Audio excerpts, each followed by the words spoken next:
아멘. 오늘은 사사기 4장 11절부터 24절까지 보겠습니다.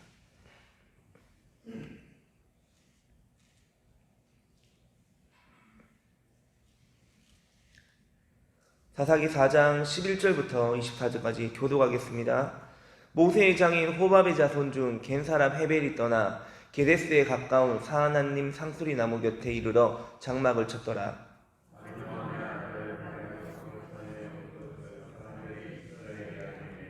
시스라가 모든 병거 곧 철병거 900대와 자기와 함께 있는 모든 백성을 하루셋 학고임에서부터 기손강으로 모은지라.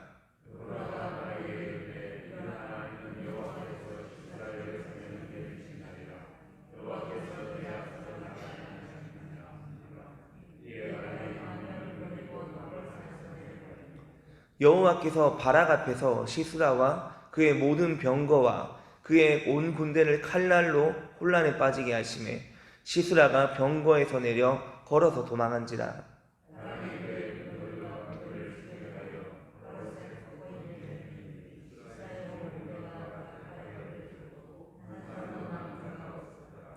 시스라가 걸어서 도망하여 겐 사람 헤벨의 아내 야엘의 장막에 이르렀으니 이는 하솔 왕 야빈과 겐 사람 헤벨의 집 사이에는 화평이 있음이라.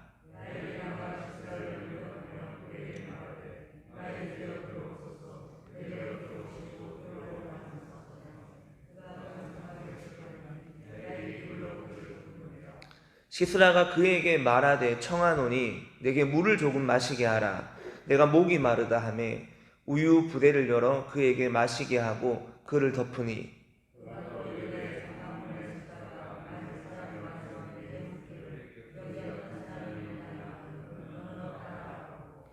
그가 깊이 잠드니 헤벨의 아내 야엘이 장막 말뚝을 가지고 손에 방망이를 들고 그에게로 가만히 가서 말뚝을 그의 관자놀이에 박음해 말뚝이 꿰뚫고 땅에 박히니 그가 기절하여 죽으니라.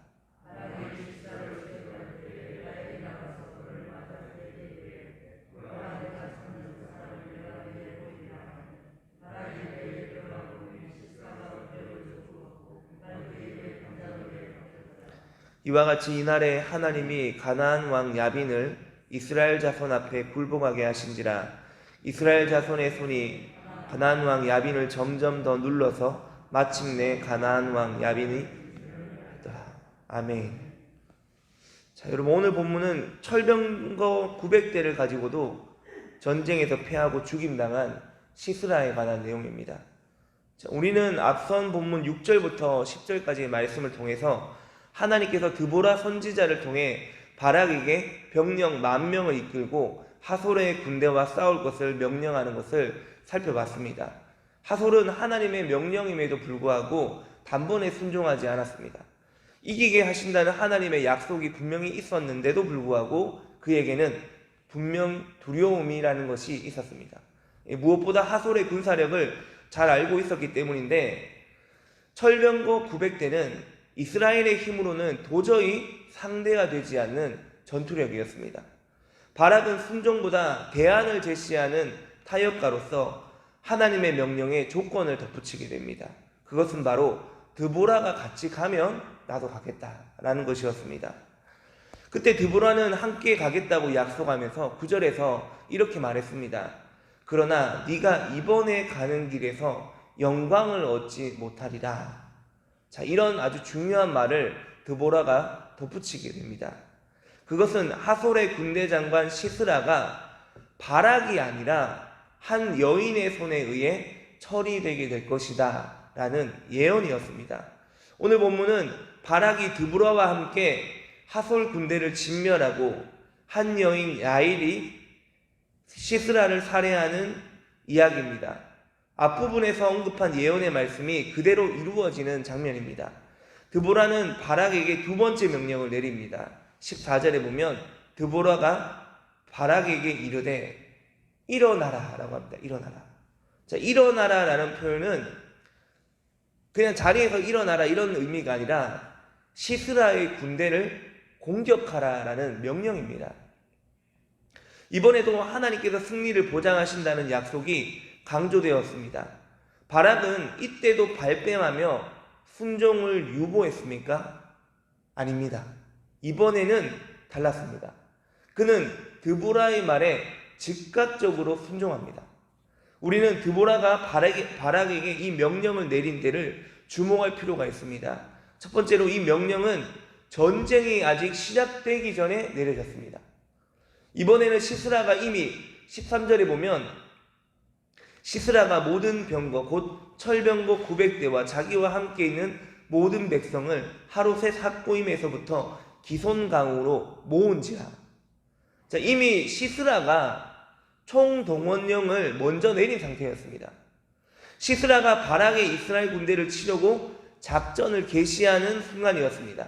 그때 드보라의 명령을 들은 바락은 제가 추측하건대 조금 더 두려울 수 있는 상황에 처했지 않을까라는 생각을 제가 해봤습니다. 왜냐하면 이미 시스라의 군대는 이미 준비가 됐습니다.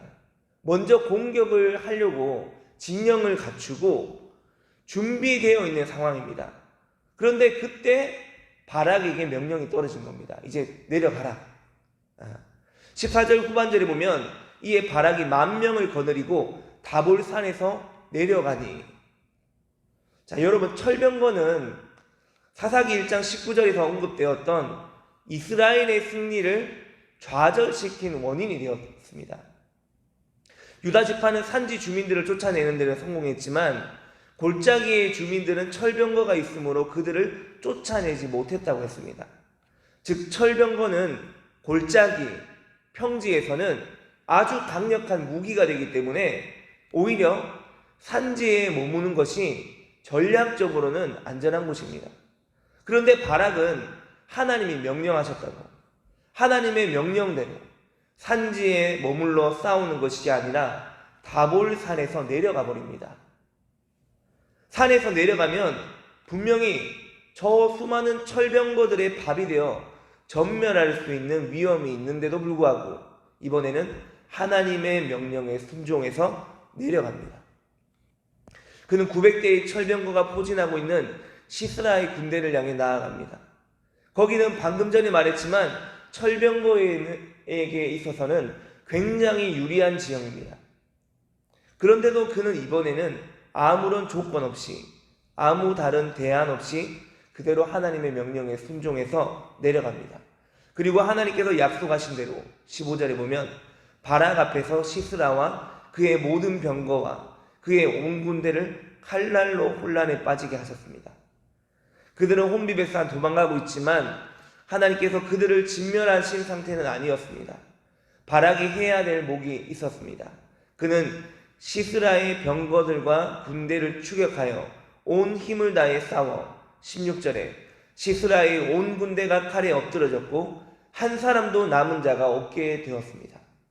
바락은 하나님의 명령에 철저히 순종했습니다.